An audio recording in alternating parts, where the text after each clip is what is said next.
My name is Walter Hayes, and I'm 81 years old. I've been alone long enough now to admit that it wasn't anger that ended my marriage, or betrayal, or some big dramatic failure. It was silence. Mine. I live in a small house on the edge of town. It's quiet here in a way that used to feel earned. I worked hard. I paid my bills. I did what I thought was required. Now the quiet feels different. It feels like something unfinished that can't be returned. I'm not telling this because I want forgiveness. She's been gone for 7 years. I'm telling it because there's no one left to tell it to, and because the truth doesn't weigh less just because time has passed. When you're my age, you stop imagining futures. You mostly sit with the past and notice things you didn't have words for at the time. You notice patterns. You notice absences. You notice how much of your life was shaped by what you didn't say. I was married for 42 years. That number still surprises me when I say it out loud. 42 years sounds solid, successful, like something that lasted because it was strong. But longevity doesn't mean presence. It doesn't mean closeness. Sometimes it just means no one ever slammed the door hard enough to end it sooner. I met Margaret when I was 26. She was working at the library downtown. I had gone in looking for a repair manual for a motorcycle I didn't end up fixing. She helped me find it anyway. She had a soft voice, but she didn't speak timidly. She looked you in the eye. I wasn't good at talking then either, but she filled space easily. Not with chatter, with attention. She asked questions and waited for answers. We married 2 years later. I had just started at the utility company. It wasn't glamorous, but it was steady. Steady mattered back then. It mattered more than passion, more than curiosity, more than whatever people talked about in magazines. Margaret understood that, or at least she didn't argue with it. Our early years were ordinary in the best way. A small apartment, second-hand furniture, Sunday mornings with the radio on low. We cooked simple meals. We talked about small things. I liked listening to her talk about books.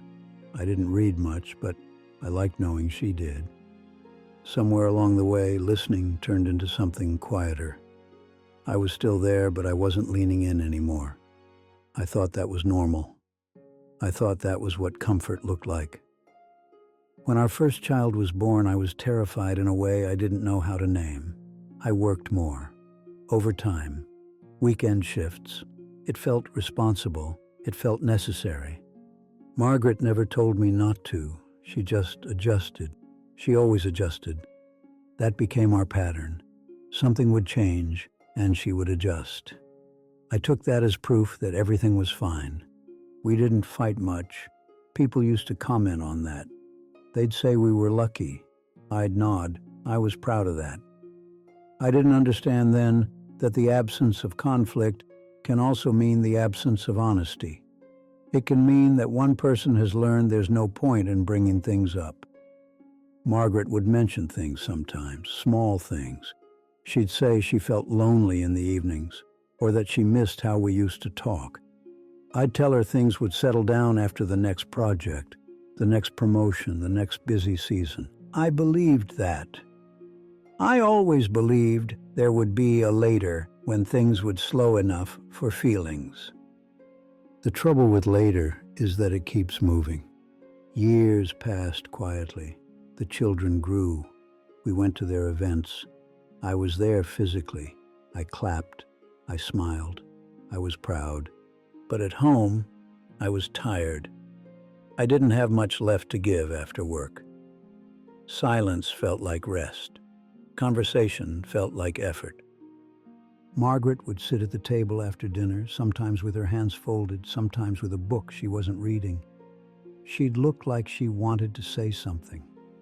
I rarely asked. I didn't think I was withholding. I thought I was peaceful. I thought I was giving her space. What I was really doing was avoiding discomfort. I didn't know how to talk about feelings. I didn't know how to ask questions that didn't have practical answers. No one taught me that silence can be loud to the person sitting across from it. In my 40s, I started to feel successful. We had a house, 2 cars, vacations once a year. Margaret stopped working when the kids were teenagers. That was something we agreed on, but I don't remember discussing it deeply. It just seemed to make sense. She had more time alone then. I had more responsibilities at work. Evenings grew quieter, not hostile, just empty. We sat in the same room doing separate things. The television filled the space between us. I thought that was companionship. Sometimes she would turn the TV off and ask me how I was. I'd say fine and mean it. I didn't know what else to say. She'd nod and turn it back on. I didn't notice the look on her face when she did that. Or maybe I noticed and didn't want to understand it. The damage didn't arrive all at once. It didn't knock. It seeped in through small gaps, missed conversations, questions not asked, feelings postponed. There was a period when Margaret started volunteering at a community center. She came home animated, talking about people she'd met, projects she was helping with. I listened, but only halfway. I didn't ask follow-up questions. I didn't show much interest. After a while, she stopped telling me. That didn't register as a loss at the time. It registered as quiet. By the time we were in our 50s, we were experts at functioning. We coordinated schedules. We handled family obligations. We looked fine from the outside. Inside, there was a distance I didn't know how to cross, and she was tired of pointing it out. I remember one evening clearly.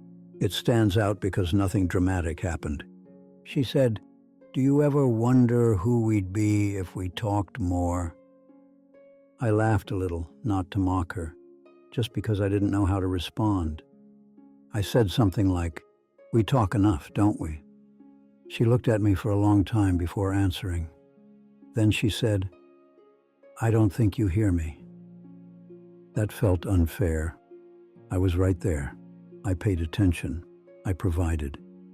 But hearing and listening are different things, and I didn't know that yet. She stopped trying not long after that. I can see it now. Back then, I thought she'd just grown more independent.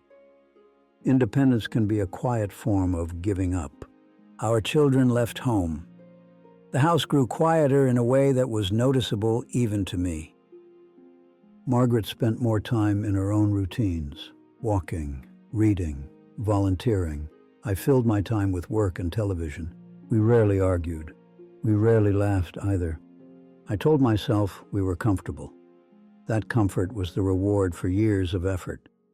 I didn't realize comfort without connection becomes something hollow. The turning point didn't come with shouting or doors slamming. It came with a doctor's appointment. Margaret found a lump. It was cancer, the aggressive kind. Suddenly, silence wasn't peaceful anymore. It was terrifying. I went to appointments with her. I held her hand in waiting rooms. I slept in a chair beside her hospital bed. I did everything I could think of doing, everything practical. But when she looked at me, scared and exhausted, I still didn't know how to talk. She tried once, late at night after a round of treatment. She said, "I wish we had more time to be close." I told her we had time. I told her she'd get better. I didn't understand that she wasn't talking about the illness. She died 14 months later. At the funeral, people talked about what a good husband I was. They said I was devoted. They said I was strong. I nodded and accepted their words because there was no way to explain what I knew by then. Strength doesn't fix absence. After she was gone, the house became unbearably loud with all the things we never said. Every room held a version of her that I had known but never fully met. I found old notebooks of hers, journals.